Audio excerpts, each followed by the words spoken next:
Praise lord అండి. దేవుని నామానికి మహిమ కలుగును గాక.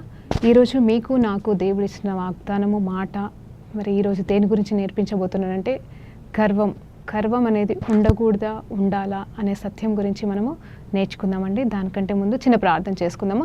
పరిశుద్ధ గొప్ప దేవా, నీకు స్తోత్రం, స్తుతి, మహిమ, ఘనతయు, ప్రభావం చెల్లించుకుంటున్నాం రాజా. ఆశ్చర్యకరుడు, ఆలోచనకర్త ఉన్నవాడు అనువాడవు తండ్రి, మా మధ్యలో సంచరిస్తున్నావు తండ్రి. ఈరోజు ప్రభా ఇదిగో తండ్రి, ప్రభా ఈ టీవీ ద్వారా ప్రభా నా తండ్రి ఎంతమంది అయితే వాక్యం వింటున్నారో వారందరినీ దీవించండి, ఆశీర్వించండి. నిజంగా మాలో ఎంత గర్వం ఉందో, ఎలాంటి గర్వం ఉందో ప్రభా నా తండ్రి ఈరోజు వేర్లతో దాన్ని తీసి పడేయమని అడుగుతూ ప్రభా నా తండ్రి ప్రార్థన అంతా అడిగి వేడుకుంటూ పొందుకుంటున్నాం తండ్రి. Amen amen. ప్రైజ్ లార్డ్ అండి. దేవునికే మహిమ కలుగును గాక. అవునండి, మరి దేవుడు ఈరోజు పరిశుద్ధాత్మ దేవుడు నాకు జ్ఞాపకం చేస్తున్న అంశం, మరి దేవుడికి ఇష్టం లేని విషయం ఏంటి అంటే గర్వం అంటే హల్లెలూయా. గర్వం అనేది దేవునికి అస్సలు ఇష్టం లేదటండి.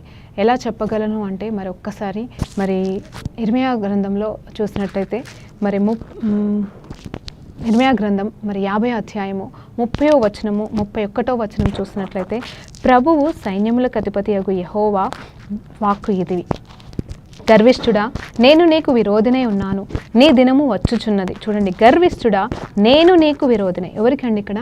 గర్విష్ఠునికి దేవుడు విరోధి అయి ఉన్నాడంట. హల్లెలూయా. గర్విష్ఠుడా, నేను నీకు విరోధినై ఉన్నాను, నీ దినము వచ్చుచున్నది, నేను నిన్ను శిక్షించు కాలము వచ్చుచున్నది.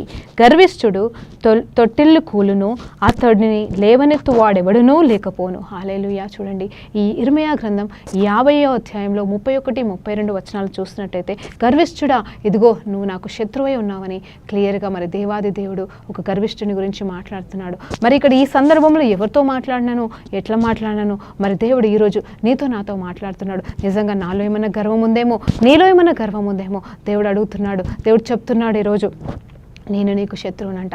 గర్విష్ఠుడికి దేవుడు శత్రువు అంటండి. హల్లెలూయా. దేవునికి మహిమ కలుగును గాక.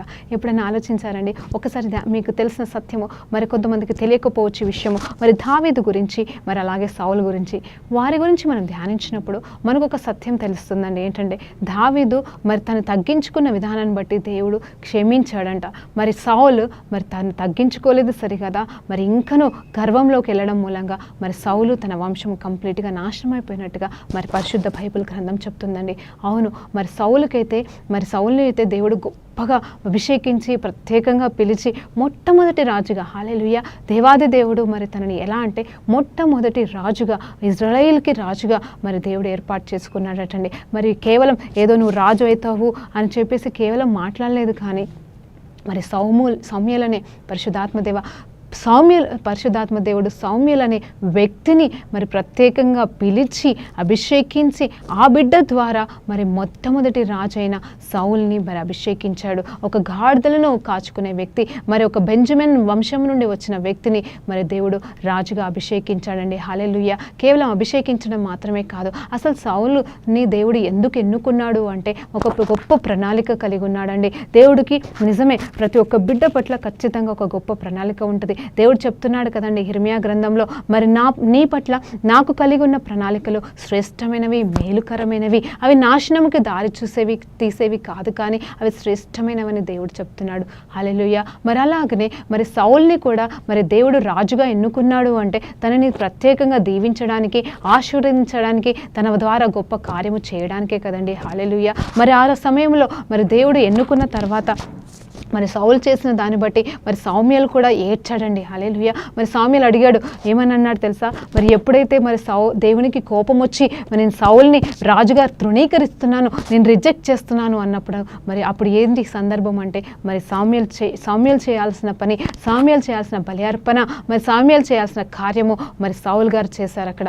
మరి దేవునికి అది కోపం వచ్చిందని తను చేయడం మూలంగా దేవునికి కోపం రాలేదు, కానీ ఏ ఉదయంతో తన అంతరంగంలో ఉన్న మరి ఏ ఆలోచనతోని, ఏ గర్వంతో మరి సౌలు చేశాడో దాన్ని బట్టి దేవునికి కోపం వచ్చిందండి. హల్లెలూయా. అవునండి, దేవుడు ఏదైనా సహిస్తాడు. ఇదిగో నువ్వు పాపం చేసావా, నువ్వు వ్యభిచారం చేస్తున్నావా, నేను దేవుడు క్షమిస్తాడండి. హల్లెలూయా. కానీ నీకు గర్వం అనేది ఉంటే మాత్రం దేవుడు నేను క్షమించడండి. నిజంగా చెప్తున్నాను, ఇది వాక్యంలో చెప్తున్న మాట అండి. నేనేదో కావాలని చెప్పట్లేదు, కానీ నిజంగా వాక్యంలో దేవుడు నాకు నేర్పించిన సత్యాన్ని బట్టి మేము మీకు బోధిస్తున్నాను. మీరు స్వీకరిస్తారా, స్వీకరించారా, అది మీ ఇష్టం, కానీ చెప్పడం మాత్రం దేవాది దేవుడు నాకు ఇచ్చిన బాధ్యతగా నేను స్వీకరిస్తూ చెప్తున్నానండి. హల్లెలూయా. అవునండి, దేవాది దేవుడు మరి యేసు ప్రభు గారు ఏదైనా భరిస్తాడు, కానీ గర్వాన్ని మాత్రం సహించలేడండి. గర్వం అనేది నాశనానికి దారి తీస్తుందని సామెతల గ్రంథంలో చెప్పినట్టుగా, అవును, నాశనానికి ముందు గర్వం పరిగెడుతుందటండి. హల్లెలూయా. దేవునికి మహిమ కలుగును గాక.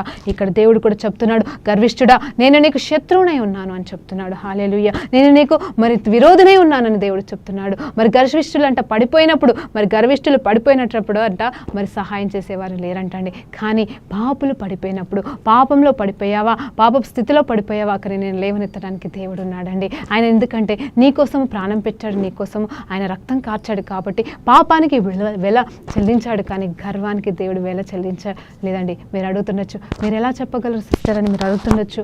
ఎలా చెప్పగలరు సిస్టర్, ఇది ఎట్లా చెప్తావు అంటే ఒక మాట అడుగుతానండి. అసలు లూసిఫర్ గారు ఎవరండి? అసలు లూసిఫర్ గారు ఎవడు? ఆయన ఎవరు? అసలు దేవాది దేవునితో పాటుగా మరి దేవాది దేవుని పక్కన కూర్చున్నాడండి. నిజంగా ఇప్పుడైతే తండ్రి పక్కన యేసయ్య కుడి పార్శ్వంలో కూర్చొని ఉన్నాడు, కానీ అప్పుడైతే నిజంగా మరి లూసిఫరే మరి యేసయ్య మరి తండ్రి అయిన దేవుని కుడి పార్శ్వన ఉన్నట్టుగా నాకు అర్థమైందండి. నిజమే, మరి ఆయన రెండో వ్యక్తిగా ఉన్నాడంట. దేవుని తర్వాత నెక్స్ట్ వ్యక్తి అయినంట. మరి ఆరాధించడంలో గొప్ప వ్యక్తి అంట, అందగాడంట. మరి తనకి తను మరి మిగతా అందరితో పోలిస్తే శ్రేష్టమైన వాడు దేవుని తర్వాత తనే ఉన్నాడని మరి వాక్యం చెప్తుందండి. అది మనకు తెలిసిన సత్యమే. హల్లెలూయా. మరి ఇక్కడ మరి ఎందుకు అతను మరి దేవునితో ఉన్న వ్యక్తి, దేవునితో పాటుగా మరి దేవునికి ఆల్మోస్ట్ దగ్గరగా ఉన్న వ్యక్తి మరి ఎందుకు పడిపోయాడంటే హల్లెలూయా, గర్వం అండి. అవునండి, గర్వము. నేను ఒకసారి ఆలోచన చేశాను. నిజమే దేవా, ఆదాము పాపం చేశాడు. ఆదాము అనే వ్యక్తి, మీరు కూడా ఆలోచించండి, ఒక మనిషి, దేవుని చేత రూపించబడిన ఒక వ్యక్తి, ఒక మనిషి. పరలోకంలో అతను లేడు, ఆదాము భూమి మీద ఉన్నాడు. మరి దేవుడైతే నిజమే తనతో పాటుగా మరి తనతో పాటుగా జీవించడానికి, స్నేహం చేయడానికి మరి దేవాది దేవుడు మరి లోకాన్ని ఏలడానికి ఆదామును అవను సృష్టించాడు కదా. మరి వాళ్ళు పాపం చేసినప్పుడు వారిని నాశనం చేయలేదు. ఎందుకు నాశనం చేయలేదని నేను ఆలోచన చేశాను. మరి అలాగనే లూసిఫర్ పాపం చేసినప్పుడు మరి లూసిఫర్ పాపం చేయలేదు, కానీ నిజం చెప్పాలంటే గర్వానికి దారితీస్తాడండి. అంటే గర్వం అనేది తనలోకి వచ్చి నేను దేవుని కంటే ఏ రీతిగా తక్కువ అని చెప్పేసి తనతో పాటుగా మరి ఒక సైన్యాన్ని ఏర్పాటు చేసుకున్నాడండి. హల్లెలూయా. ఒక సైన్యాన్ని ఏర్పాటు చేసుకొని దేవునికే వ్యతిరేక అయ్యాడండి. హల్లెలూయా. మరి తనకి కారణం, మూలం అంతా కూడా గర్వం. మరి దేవాది దేవుడిని నేను అడిగినప్పుడు, దేవా ఇదిగో పాపం చేసిన ఆదాముని క్షమించేశావు, ఇదిగో పాపం చేసిన మమ్మల్ని క్షమించేశావు, ఇదిగో పాత నిబంధనలోనేమో గొర్రెల రక్తము మరి పోడెల రక్తము, వాటిని బట్టి మమ్మల్ని మరి పరిశుద్ధపరిచి మమ్మల్ని క్షమిస్తున్నావు. ప్రతి సంవత్సరం మరి ఆ ప్రధాన యాజకుడు చేస్తున్న బలియార్పణ ద్వారా, బలియాగాల ద్వారా మరి మమ్మల్ని క్షమిస్తున్నావు, మమ్మల్ని కరుణిస్తున్నావు, నువ్వు కనికరం చూపించే దేవుడు. మరి నీతో పాటుగా ఉన్న వ్యక్తిని, మరి లూసిఫర్ని, మరి అంత ప్రధాన దూత అయిన వ్యక్తిని మరి ఎందుకు క్షమించలేకపోయావని నేను ప్రశ్నించాను. దేవా, మరి ప్రశ్నించేంత దానికి కాదని ఒక ఆలోచన, అంటే ఒక క్వశ్చన్ అండి. నన్ను కేవలం అడిగినప్పుడు నాకు దేవాది దేవుడు ఒక్కటే చూపించాడు. నిజమే, ఇదే మాటని ఈరోజు మీ మధ్యలో చెప్పాలనుకుంటున్నాను. నిజమే, దేవుడు పాపాన్నైనా భరిస్తాడటండి, కానీ గర్వాన్ని సహించడటండి. మరి గమనిస్తే నిజమే, సామ్యూయల్ గారైతే మరి మొరపెట్టాడు, ఏడ్చాడు, దేవా పోనీ నువ్వు అభిషేకించిన సౌలు నువ్వు క్షమించు, నువ్వు ఎంతమందినో క్షమిస్తున్నావు కదా, ఎంతోమంది పట్ల కృప చూపిస్తున్నావు కదా, ఇదిగో ఎన్నో పాపాలని క్షమిస్తున్నావు తండ్రి, ఇదిగో సౌల్ని కూడా క్షమించు అన్నప్పుడు మరి దేవాది దేవుడు ఆయన ప్రార్థనకి జవాబు ఇవ్వకుండా, మరి సామ్యూయల్ నువ్వు ఏడ్చడానికి వీల్లేదు, నేను సౌల్ని తృణీకరిస్తున్నాను, ఇదిగో దావీదు అనే వ్యక్తి మరి నా హృదయానుసారాన్ని నేను రెండో రాజుగా నేను ఎన్నుకోబోతున్నాను, సౌల్ని నువ్వు మర్చిపో అన్నాడు. హల్లెలూయా. దేవాది దేవునికి మహిమ కలుగును గాక. ఇక్కడ నిజంగా దేవుడు సౌల్ని రిజెక్ట్ చేశాడన్నాడు అంటండి. మరి సౌల్ని రిజెక్ట్ చేసిన తర్వాత ఆ దావీదుని వెంటనే రాజుగా చేశాడు కదా, మరి చెయ్యాలి కదా, మరి ఎందుకు చేయలేదని కూడా నేను అడిగాను. నిజంగా దేవుని ప్రేమ ఎంత గొప్పది అనేది ఈరోజు నిజంగా నువ్వు అనుభవించాలనుకుంటున్నావా, నువ్వు తెలుసుకోవాలనుకుంటున్నావా? దేవుడు ఏం చేశాడు, ఇంతేలే మర్చిపోతాడు, ఎన్ని సమస్యలు గుండా వెళ్తున్నానో ఆయనకి తెలియట్లేదా, ఆయన ఎందుకు నాతో మాట్లాడట్లేదు, ఈ పరిస్థితి నుండి విడిపించడానికి ఆయన క్షణకాలం సరిపోతుంది కదా, ఆయనను ఎందుకు ఇంకా ఆలస్యం చేస్తున్నానని ప్రశ్నిస్తున్నావా సహోదరి? కానీ ఈరోజు దేవుడు నీతో మాట్లాడుతున్నాడు. ఆయన ప్రేమని నువ్వు రుచి చూసావా అని అడుగుతున్నాడు. ఆయన ప్రేమ నీకు తెలుసా, ఆయన ఎలాంటి వాడో నీకు తెలుసా? ఇదిగో లూసిఫర్ గాడు మరి గర్వానికి గురైనప్పుడు మరి తన్ని పడివేశాడు, మరి తీసివేశాడు, మరి పరలోకం నుండి తోసివేశాడు. కానీ సౌల్ అనే వ్యక్తి కూడా గర్వంతో పాపం చేసినప్పుడు మరి దేవాది దేవుడు తనని రాజుగా తృణీకరించాడు, కానీ రాజుగా ఉండడానికి ఇంకా కృప చూపించాడండి. హల్లెలూయా. మీరు కావాలంటే మీరు మరి ఆ 1 సామ్యుయేలు గ్రంథము మరి చదివినప్పుడు మీకు క్లియర్గా అర్థమైపోతుంది. ఏంటి అంటే కొన్ని సంవత్సరాలు దేవుడు తనకి కృప ఇస్తూనే వచ్చాడండి. హల్లెలూయా. ఎందుకంటే దేవాది దేవుడు మరి కృపగల దేవుడుగా ఉన్నాడు. తన రక్తము కార్చబడటానికి మరి దేవుడు నిర్ణయం తీసుకున్నాడు, తను రాబోతున్నాడు. కాబట్టి మరి సామ్యుయేలు ద్వారా చేసిన ప్రార్థనకి మరి చిన్న జవాబో మరి చిన్న కృపనో నాకు తెలియదు, కానీ సౌలుని తృణీకరించిన మాట నిజమే, రిజెక్ట్ చేసిన మాట నిజమే, దావీదుని అభిషేకించిన మాట నిజమే రాజుగా. కానీ అక్కడ సౌలుకి ఇంకా సమయం ఇచ్చాడండి. హల్లెలూయా. నేను అడిగాను, ఎందుకు దేవా సమయం ఇచ్చావు అన్నప్పుడు నిజంగా నేను ఆలోచన చేసినప్పుడు దేవుడు ఒకటే చెప్తున్నాడు, అసలు సౌలు అనే వ్యక్తిని దేవుడు ఎందుకు ఏర్పాటు చేసుకున్నాడంటే ఫిలిష్తీయుల్ని కంప్లీట్గా నాశనం చేయడానికి, తన ద్వారా మరి రాజవంశాన్ని ఏర్పాటు చేయడానికి, రాజరికాన్ని ఏర్పాటు చేయడం, తన ద్వారా మరి రాజ్యము అంటే మరి మిగతా రాజ్యాలన్నింటినీ నాశనం చేసి ముందుకు నడిపించడానికి సౌలుని మరి అలాగే ఎలాంటి ఇజ్రాయలైట్స్ పైన ఏలడానికి మరి సౌలుని ఏర్పాటు చేసుకున్నాడండి. నిజమే, అంత గొప్ప ధన్యత, అంత గొప్ప అధికారము మరి అల్పుడైన అయోగ్యుడైన సౌలుకి ఇచ్చినప్పుడు తను తగ్గించే స్వభావం అనేది మర్చిపోయి, తను ఏ స్థితి నుండి వచ్చాడన్న విషయాన్ని మర్చిపోయి మరి తను కంప్లీట్గా మరి అహంకారంలోనికి వెళ్ళినప్పుడు దేవుడు ఒకటే మాట అన్నాడు, నేను తృణీకరించాను, నేను రిజెక్ట్ చేస్తున్నాను అన్నాడు. కానీ అక్కడితో దేవుడు ఆపకుండా సమయాన్ని కూడా ఇచ్చాడండి. మీరు అడగచ్చు, సిస్టర్ ఏంటి మీరు ఏం మాట్లాడుతున్నారు అనొచ్చు. నిజమే, మీకు అర్థం అవ్వట్లేదని నాకు తెలుస్తుంది, కానీ నేను చెప్తున్నానండి, మరొక్కసారి జాగ్రత్తగా వినండి. దావీదును ఎప్పుడు దేవుడు సామ్యుయేలు ద్వారా అభిషేకించాడు, మరి ఏ క్షణంలో అయితే దావీదుని అభిషేకించాడో ఆ క్షణంలోనే సౌలుని మరి తృణీకరించాడు. కానీ సౌలు మాత్రం తర్వాత కనీసం ఇంకొక 15 సంవత్సరాలు 15 సంవత్సరాలు రాజుగా రాజరికంలో ఉన్నాడండి. హల్లెలూయా. దావీదుని అభిషేకించిన తర్వాత దేవుడు మరి కొన్ని సమయం తీసుకున్నాడు.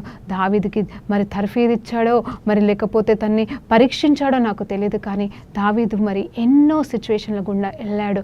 మరి చిన్ననాటి నుండే మరి తనకున్న అర్హత అయితే ఏంటో నాకు తెలియదు, కానీ చిన్ననాటి నుండి మాత్రం తనది ఎప్పుడు మరి తన గొర్రెల కాపరిగా ఉంటూ మరి ఎంతో మందిని మరి కాపాడాడు. మరి గొలియాతుని నాశనం చేశాడు. మరి ఆ తర్వాత మరి దేవుని సహాయంతో మరి సౌలుని చంపడానికి అవకాశం వచ్చినను మరి తనని చంపకుండా మరి అభిషేక్తులను ముట్టట మరి దేవుని చిత్తం కాదని తను తగ్గించుకొని ఉన్నాడండి. మరి అలాంటి దేవుడు మరి దావీదుని ఏం చేశాడు తెలుసా అండి? పరిశుద్ధాత్మ దేవుడు రీఖా భాష్యందర్ మరి ఏం చేశాడు తెలుసా అండి? మరి సమయాన్ని పెట్టాడు. దావీదుకి సమయాన్ని ఇచ్చాడు, రాజుగా మరి ఆ సింహాసనం మీద ఎక్కడానికి, అలాగే సౌలుని కూడా ఆ సింహాసనం నుండి దింపడానికి సమయం ఇచ్చాడండి. మరి ఈ సమయంలో మరి నిజంగా మనకు కూడా దేవుడు ఎన్నోసార్లు అవకాశాలు ఇస్తాడు, కొన్నిసార్లు సమయం ఇస్తాడు, మార్మనసు పొందుకోవడానికి కృపనిస్తాడు. ఇదిగో తప్పు చేసావా, సరే సరిదిద్దుకొని ముందుకెళ్ళడానికి మరి అవకాశం ఇస్తారు. మనం ఆఫీస్లో కావచ్చు, లేకపోతే మన కుటుంబంలో కావచ్చు, పొరపాటున ఏదైనా తప్పు చేస్తే సరే తప్పు చేసావా, ఒప్పుకుంటున్నావు కదా, పోనీలే ఇంకొకసారి ఆ తప్పు చేయకు అని చెప్పేసి మనకు మరి ఎక్కడైనా ఏ విషయంలోనైనా అవకాశం అనేది ఇస్తారండి. అలాగే దేవుడు మరి లూసిఫర్కి మరి అవకాశము ఇక్కడ సౌలుకి ఇచ్చాడండి. హల్లెలూయా. ఎందుకంటే దేవుడు తన స్వరూపంలో మానవుని చేశాడు కాబట్టి మరి దేవాది దేవుడు తన పట్ల ప్రేమను చూపించాడండి. కానీ సౌలు అది అర్థం చేసుకోలేదు.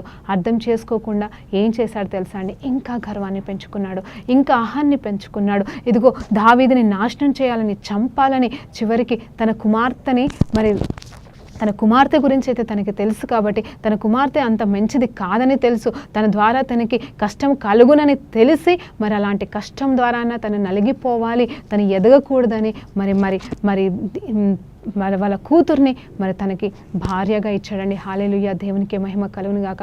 ఎంతో స్వార్థము, కేవలం ఒకటే. మరి సౌలుకి తెలుసు దావీదు ఖచ్చితంగా అభిషేకించబడ్డాడు, దావీదుని దేవుడు ఎన్నుకున్నాడన్న విషయం తెలిసి కూడా మరి దేవుని చిత్తానికి లోబడి సరే ఎలా అయితే ఏంది, మరి నా కూతురుని ఇచ్చినప్పుడు మరి నా కూతురు మరి తన అల్లుడైపోయాడు, మరి నా వంశమే కదా అని చెప్పేసి తను సంతోషించలేకపోయాడండి.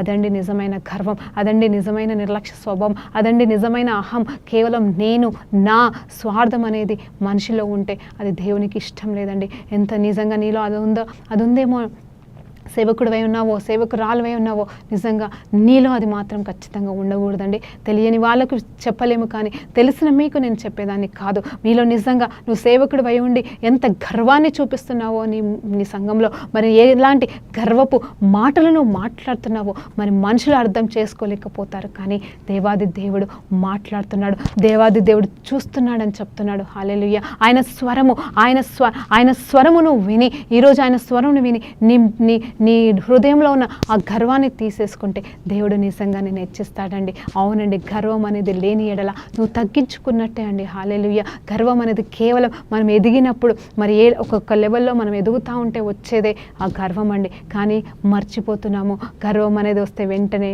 నాశనం అటండి. హల్లెలూయా. పరిశుద్ధ గ్రంథం చెప్తుంది. పరిశుద్ధాత్మ దేవునికి మహిమ కలుగును గాక. మరి లూసిఫర్ గారిని క్షమించని దేవుడు మరి సౌల్ని క్షమించాడు, అంత అవకాశం ఇచ్చాడు.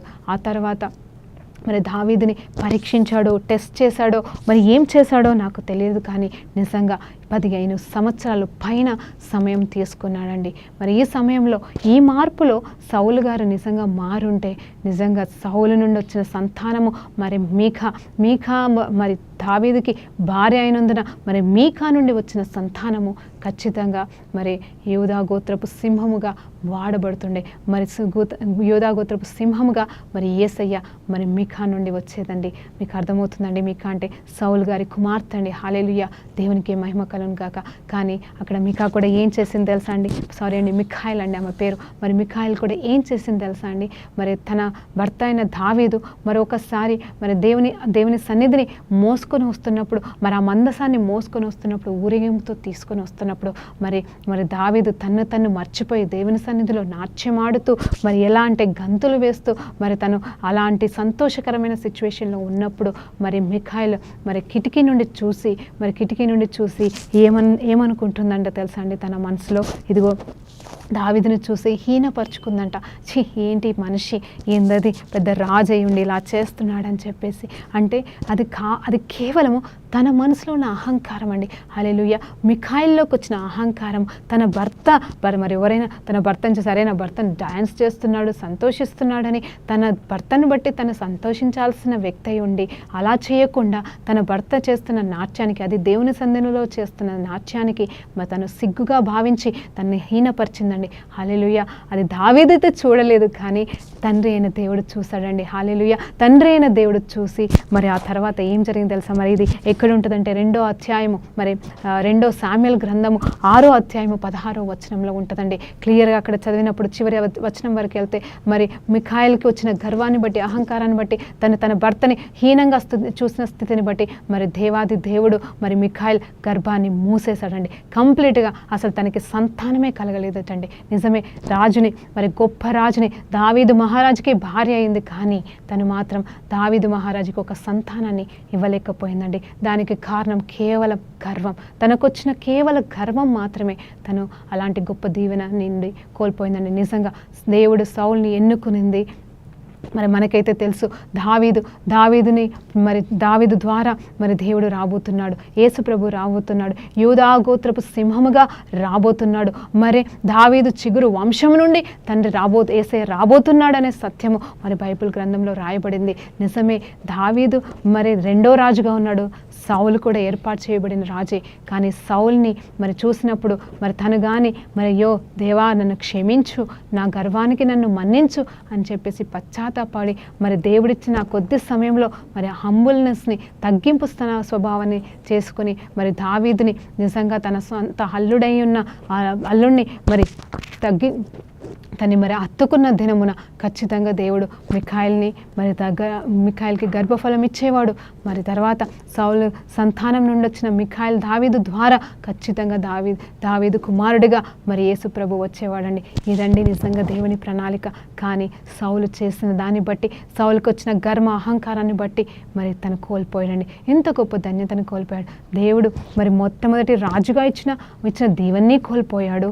ఆ తర్వాత మరి యూదా గోత్రపు సింహముగా రావాల్సిన కుమారుణ్ణి కూడా మరి తన వంశావళి నుండి కోల్పోయాడండి. హల్లెలూయా. అందుకోసమే దేవుడిచ్చిన అవకాశాన్ని కోల్పోయినప్పుడు దావీదు మహారాజు ద్వారా మరి దేవుడు బెత్షెబా ద్వారా మరి దావీదు మహారాజు బెత్షెబా ద్వారా పాపం చేసినను మరి వారు పశ్చాత్తాపడినందున మరి వారికి కృప కనికరము చూపించి వారి ద్వారా వచ్చిన సొలొమోను ద్వారా వచ్చిన సంతానాన్ని మరి యేసు ప్రభువుగా మనం చూస్తున్నామండి. నిజమే, దేవుడు ఎంత కనికరం గల దేవుడు అండి.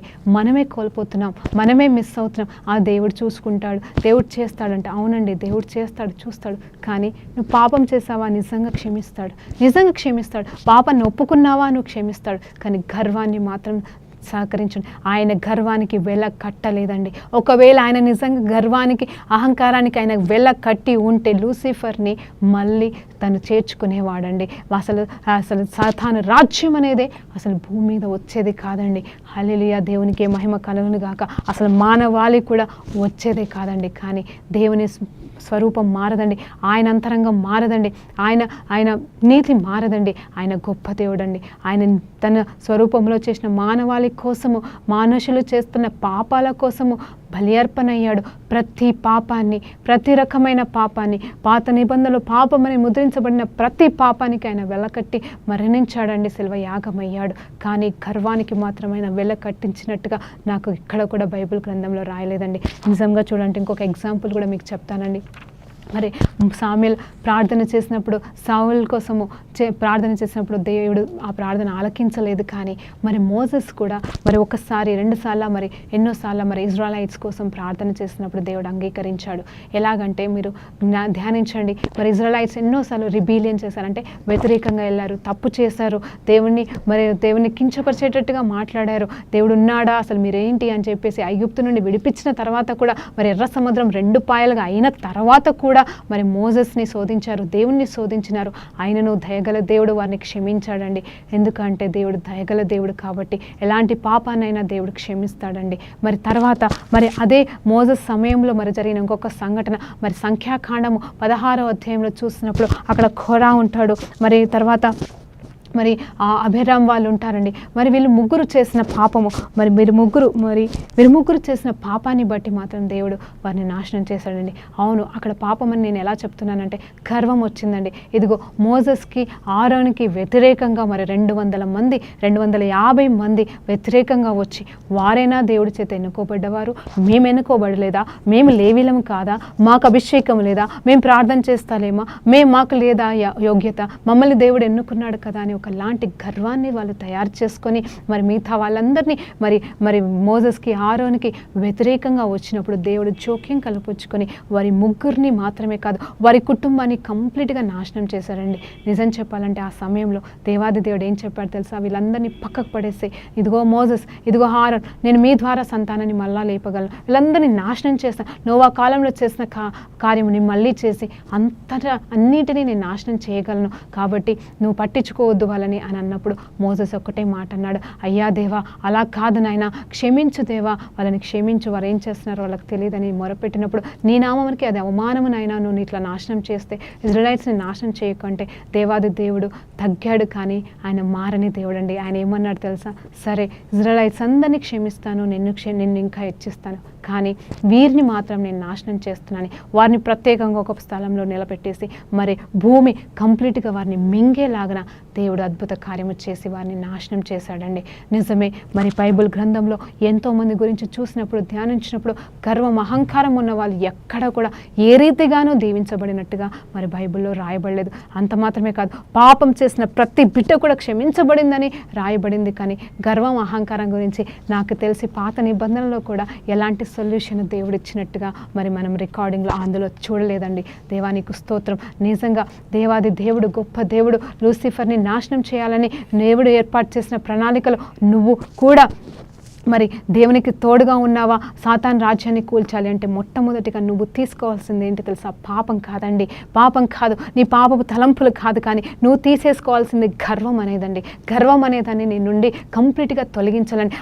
అది లూసిఫర్ గాడి నుండి వచ్చిన మొట్టమొదటిదండి. ఆ వాడి నుండి వచ్చిన బీజం అండి అది. ఆ బీజం నాలో ఉన్నదంటే మనం దేవునికి పనికి రాని వారమే. నిజంగా ఇర్మియాలో చెప్పినట్టుగా మొట్టమొదట మనం ధ్యానించిన వచనం ప్రకారంగా, ఇదిగో దేవుడు చెప్తున్నాడు, చెప్తున్నాడు ఏమని, గర్విష్ఠుడా నేను నీకు విరోధనై ఉంటుంది. ఇదిగో చూడండి, ఓ పాపిష్ఠుడా, ఇదిగో పాపం చేసిన స్త్రీ, ఇదిగో పాపం చేసిన స్త్రీని ఏమన్నాడు దేవుడు, అమ్మా అని పిలిచాడు. ఇదిగో కానీ ఇక్కడ గర్విష్ఠుడు ఏమంటాడు, నీకు నేను విరోధనై ఉన్నాను అంటున్నాడు. హల్లెలూయా. పరీక్షించుకోండి సమయంలో, ఈ మధ్యాహ్న కాల సమయంలో మీరు పరీక్షించుకోమని దేవుని నామములో బతిమలాడుకుంటున్నాను.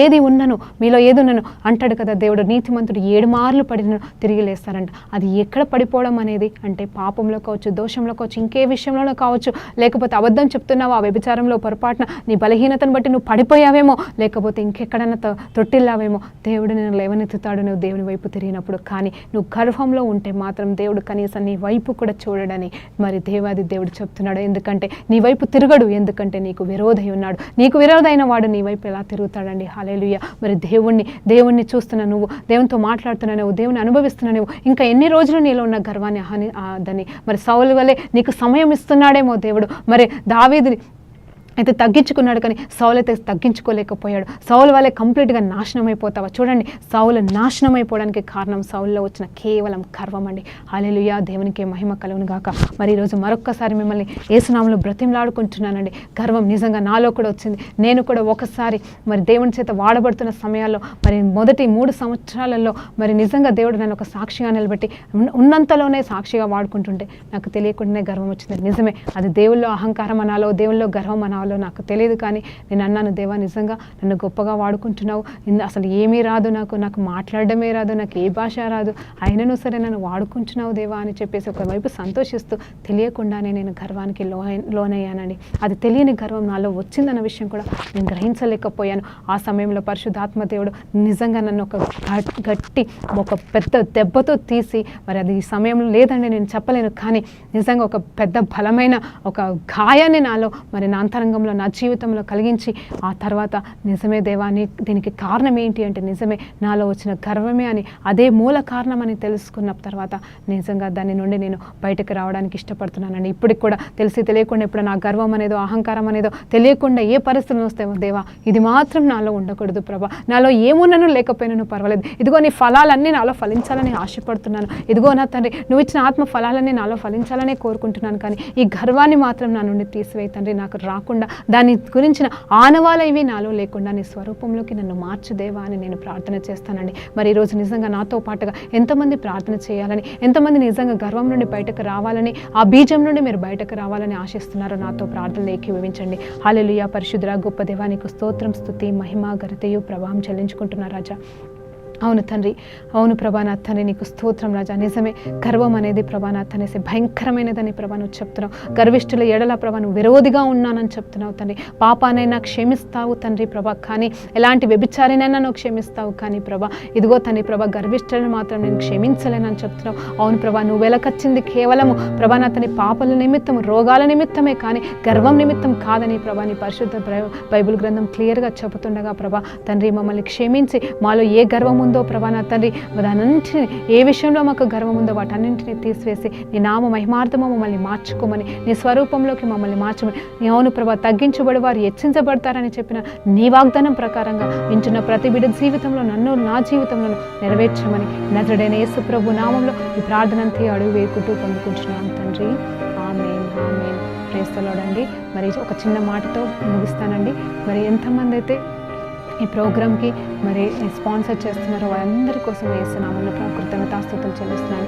వారికి మరి ఎక్కడెక్కడైతే లోట్లు ఉన్నాయో వారందరినీ దేవుడు దీవించును గాక. నిజంగా ఇది నా శక్తి కాదు, ఎంతోమంది మరి నేను ఇలా స్టార్ట్ చేశానన్న తర్వాత మరి వాళ్ళకి తోసిన సహాయం చేస్తూ ఈ ప్రోగ్రామ్ని నడిపిస్తున్నారని వారందరి కోసం కూడా మీరు ప్రార్థన చేయమని బతిమలాడుకుంటున్నాను. హల్లెలూయా. దేవునికి మహిమ కలుగును గాక. ఆమేన్.